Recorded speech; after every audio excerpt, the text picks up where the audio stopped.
మీరన్నారు 55 కోట్లైనా లక్షల కోట్లు అన్నారు అన్నందుకు కాళేశ్వరం ప్రాజెక్ట్ సంబంధించి కూడా ఇప్పుడు కమిషన్ ముందు 22వ తారీఖు కేసీఆర్ హాజరవ్వాలి, డైరెక్ట్గా కాకపోయినా వర్చువల్గా అయినా అటెండ్ అవ్వచ్చు అనేది. సో అక్కడ కూడా తవ్వి తీసే కార్యక్రమం మొదలవుతోంది కదా. నాట్ ఓన్లీ కేసీఆర్, అక్కడ హరీష్ రావు అటెండ్ అవ్వాల్సి ఉంటుంది, ఈటెల రాజేందర్ అటెండ్ అవ్వాల్సి ఉంటుంది అని వినిపిస్తుంది కదా. అది ఇప్పుడు మనం ముందే మాట్లాడుకున్నట్టుగా, మన డిస్కషన్ స్టార్టింగ్లో మాట్లాడుకున్నట్టుగా, వీళ్ళు ప్రభుత్వానికి రాగానే కేసులు ఎవరెవరి మీద పెట్టాలి అని ఒక లిస్టు రాసుకొని వచ్చి ప్రభుత్వం ముందుకు తీసుకుపోతున్నట్టు కనిపిస్తూ ఉంది. అంతే తప్ప ఏమేం పనులు చేస్తే బాగుంటుంది, ఈ రాష్ట్రం ఇంకే రకంగా అభివృద్ధి పదం వైపు పోవచ్చు, మోడల్ రాష్ట్రాలు ఎట్లున్నాయి, ఏ రాష్ట్రంలో గ్రోత్ రేట్ ఎట్లుంది, అది స్టడీ చేసిపోతేనే బాగుండు. ఇలా స్టడీ అంతా కూడా ఏ కేసులో ఎవరిని జైలుకు పంపాలి, నేను 50 రోజులు జైల్లో ఉన్నటువంటి అనుభవం వీళ్ళకెందుకు కలగకూడదు అనేటువంటి ఒక పిచ్చి ప్రయత్నంలాగా కనిపిస్తుంది. బట్ దాన్ని అలాగే ఎందుకు అనుకోవాలి? గత ప్రభుత్వం అవకతవకలు చేసింది, లేకుంటే ఇప్పుడు కాళేశ్వరం ప్రాజెక్ట్ సంబంధించి నిర్మాణ వైఫల్యాలు ఉన్నాయి, అవకతవకలు ఉన్నాయి. విద్యుత్కు సంబంధించి చూస్తే విద్యుత్ కొనుగోలులో కూడా అక్రమంగా చేశారు, అధిక ధర చెల్లించి కొనుక్కున్నారు. ఇవన్నీ చూస్తే రాష్ట్ర ప్రభుత్వ ఖజానాకి దెబ్బపడింది అనే యాంగిల్లో వాళ్ళు చేస్తున్నారు, ముందుకెళ్తున్నారు. విద్యుత్ కొనుగోలు కావచ్చు, కాళేశ్వరం ప్రాజెక్టు నిర్మాణం కావచ్చు, కవిత, ఈ రెండింటిని కూడా విద్యుత్ కొనుగోలులో ఇప్పటికే అది నలిఫై అయిపోయింది. అసలు అనవసరమైనటువంటి సబ్జెక్టుని తెర మీదకి తెస్తూ ఉన్నారు అని అనేక సందర్భాల్లో మేము చెప్పినటువంటి మాట. ఏ అగ్రిమెంట్ జరిగినా ప్రభుత్వానికి మధ్య జరిగిన ఒప్పందమే అనే మాట చెప్పినాం. అది ప్రజలకు చేరింది. ఇంకేదన్నా బిహెచ్ఎల్కు ఇచ్చుంటే అది కూడా ప్రభుత్వ రంగ సంస్థనే. సో అందులో క్విడ్ ప్రోకో అవకాశమే లేదు, క్విక్ బ్యాక్స్ వచ్చే అవకాశమే లేదు.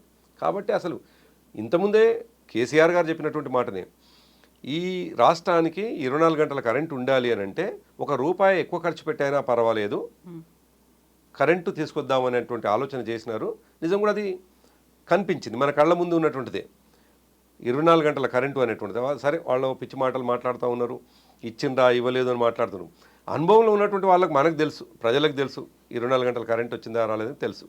ఇక కరెంటు విషయంలో ప్రజల అనుభవంలోనే ఉంది కాబట్టి వాళ్ళు అనుభవించారు 24 గంటల కరెంటు. కాబట్టి నాణ్యమైన కరెంటు రావాలి అంటే ₹1 ఎక్కువ పెట్టి కొన్నారు అంటే ₹1 ఎక్కువ పెట్టి కొనవచ్చు. అది కేసీఆర్ గారు ముఖ్యమంత్రిగా ఉన్నప్పుడే చెప్పినటువంటి మాట. ఇక కాళేశ్వరం విషయంలో కూడా ఫస్ట్ బేసిక్గా చూస్తే లక్షల కోట్ల తప్పులు చేసిండ్రు, అవినీతి చేసిండ్రు అని చెప్పినారు.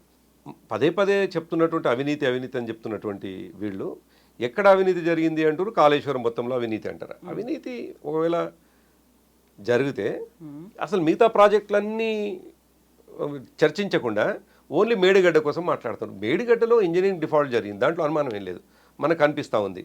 ఇంకోటి, అది కూడా ఎవరు చేస్తారు? కేసీఆర్ గారు పోయి ఇంజనీర్ కాదు కదా.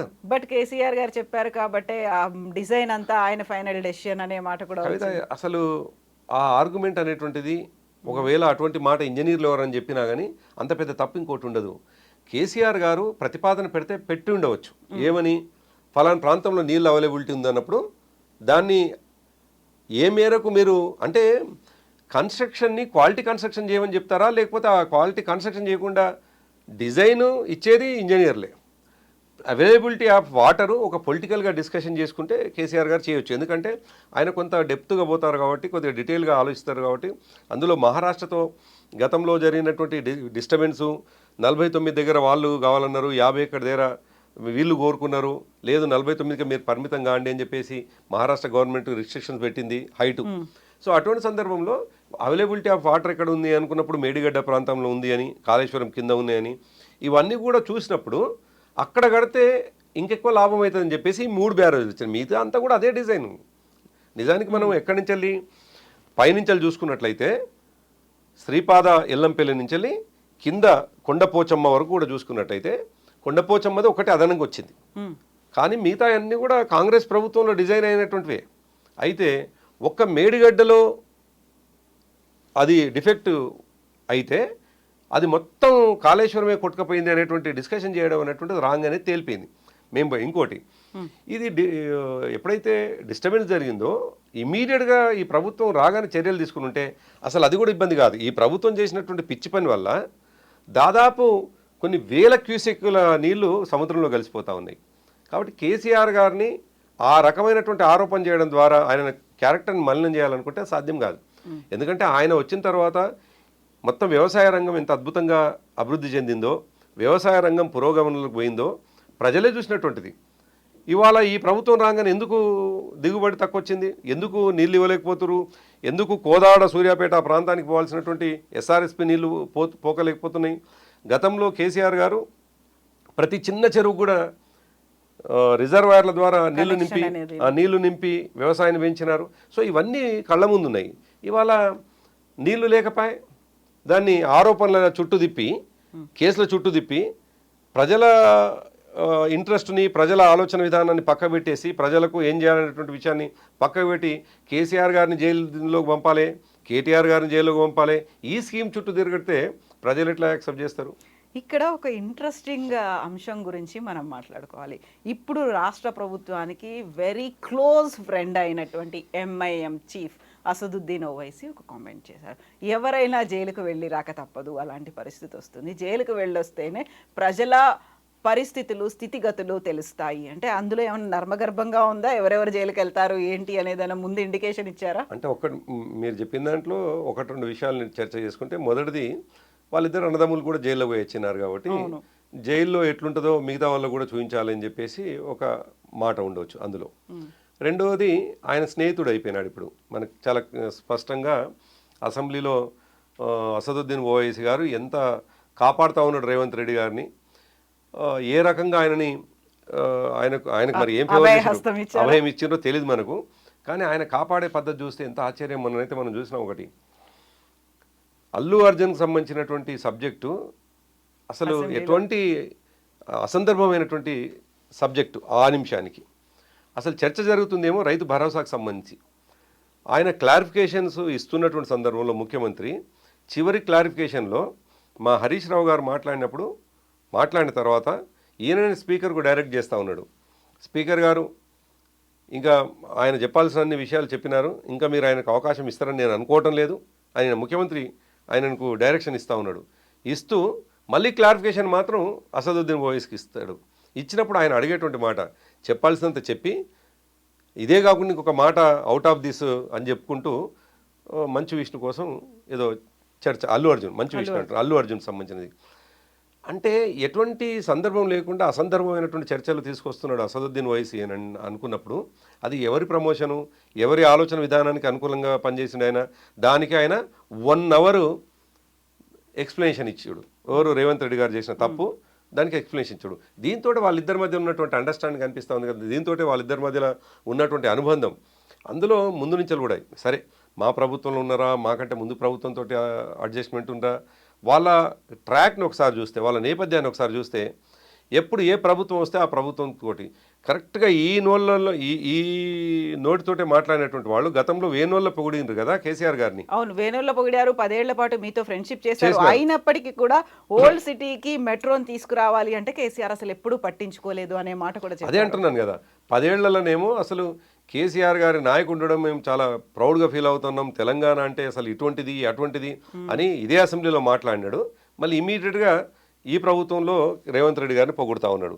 దాంతో వాళ్ళ క్రెడిబిలిటీ ఏంటి అనేట్టు కనిపిస్తుంది. సో ఈ క్రెడిబిలిటీ లేనటువంటి వాళ్ళు, ఇవాళ ప్రజల్లో క్రెడిబిలిటీ కరువైనటువంటి వాళ్ళ గురించి పెద్దగా చర్చ ఏం లేదు. వాళ్ళు ఏదైనా మాట్లాడుతారంటే బ్యాక్ దాని వెనుక ఏదో ఉంటుంది అనేటువంటిది, డెఫినెట్గా హిడెన్ ఎజెండా ఉంది అనేటువంటిది ప్రజల్లో ఉన్నది.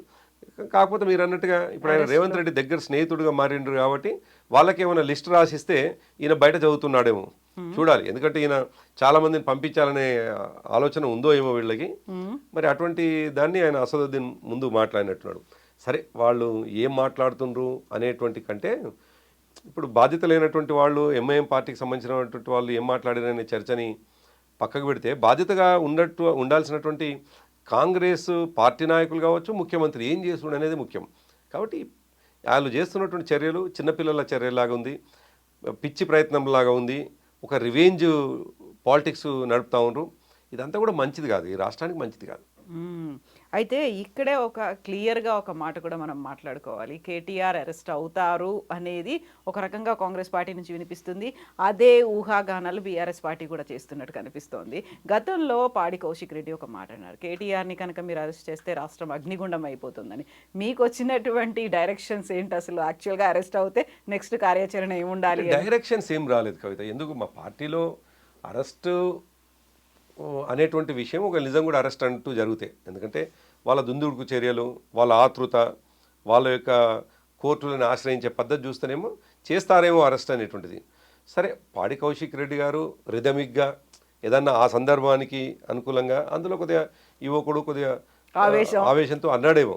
కాకుండా మీరు ఇప్పుడు అన్నమాట డైరెక్షన్ రాలేదు అన్నారు అనుకోండి, డైరెక్షన్ రాకపోతే ఎనీవన్ క్యాన్ డూ ఎనీథింగ్ అన్నట్టుగా చెయ్యరు. ఉంటుంది కదా అక్కడ. ఎందుకంటే ఎందుకో చెప్తాను. కేసీఆర్ గారి ఆలోచన విధానం ఎట్లుంటుంది అనేది బీఆర్ఎస్ పార్టీ ప్రతి కార్యకర్తకు తెలుసు. మీరే చూసినారు, మీరే ప్రత్యక్ష ఉదాహరణ. 2001 నుండి 2009 ఆయన ఆమరణ దీక్షకు పోయేంత వరకు కూడా చిన్న సంఘటన జరగకుండా, చిన్న రక్తపు చుక్క పడకుండా తెలంగాణ ఉద్యమాన్ని నడిపినారు. ఆయన ఫోకస్ అంతా తెలంగాణ ఎట్లా తీసుకురావాలి అని చూసినారు తప్ప ప్రభుత్వానికి సంబంధించినటువంటి ఆస్తుల విధ్వంసం వైపు, ప్రభుత్వాన్ని రెచ్చగొట్టే వైపు ఎన్నడూ కూడా ఆయన ఆలోచన విధానం ఉండదు. మా పార్టీ అధ్యక్షుడిగా ఆయన లైన్ ఏందో మాకు ఐడియా ఉంది. మేము పార్టీ నాయకులుగా మేము అనేక సందర్భాల్లో మా అనుభవంలో ఉన్నటువంటి అంశాలు.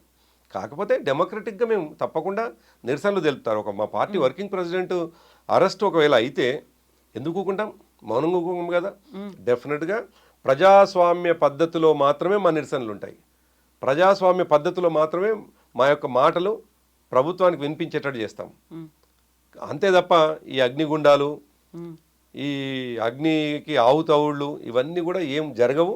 జరగడానికి మా కార్యకర్త ఏ కార్యకర్త కూడా నిర్ణయం తీసుకోరు.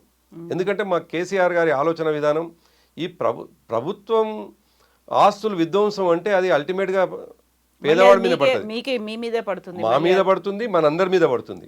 కాబట్టి ఆ సోయి ఉంటుంది, సామాజిక స్పృహ ఉంటుంది కేసీఆర్ గారికి. కాబట్టి ఎట్టి పరిస్థితుల్లో కూడా ఆయన ఆలోచనని ముందు తీసుకెళ్ళిపోయే వాళ్ళం మేము ఉంటాం. కాబట్టి ఎట్టి పరిస్థితుల్లో కూడా విధ్వంసాలు అనేటువంటివి జరగవద్దని కూడా మీ ద్వారా కూడా నేను రిక్వెస్ట్ చేస్తూ ఉన్నాను.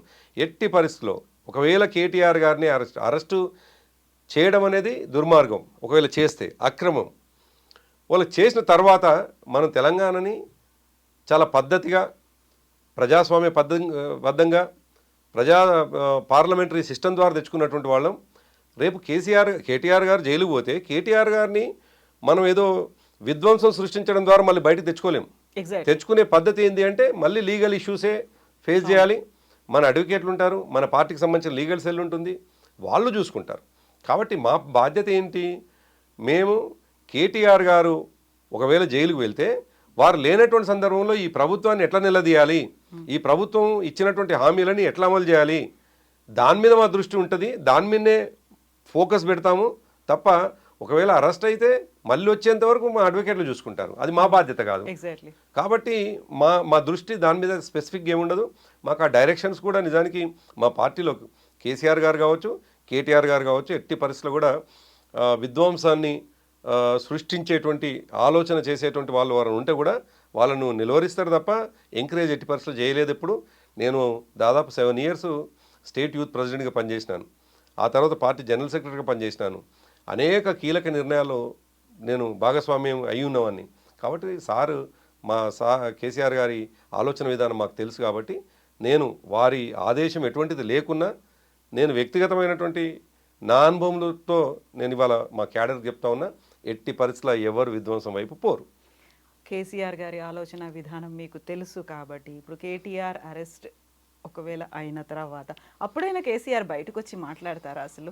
అంటే మళ్ళొకసారి నేను ఒక మాట చెప్తాను కవిత. ఇంతకుముందు కూడా మీ ఇంటర్వ్యూలో అని చెప్పినాను.